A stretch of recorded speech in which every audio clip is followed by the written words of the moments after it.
الحمد للہ وحدہ والصلاة والسلام علی من لا نبی بعدہ۔ معزز سامعین کرام،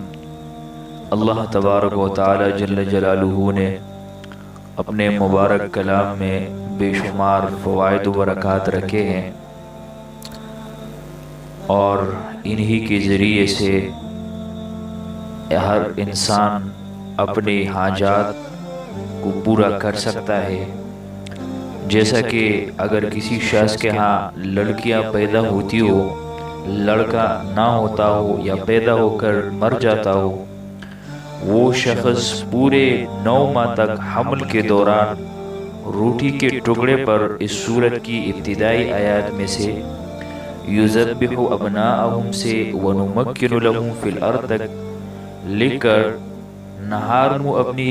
اہلیہ کو کھلائے، انشاءاللہ اس دفعہ صاحب عمر لڑکا پیدا ہوگا۔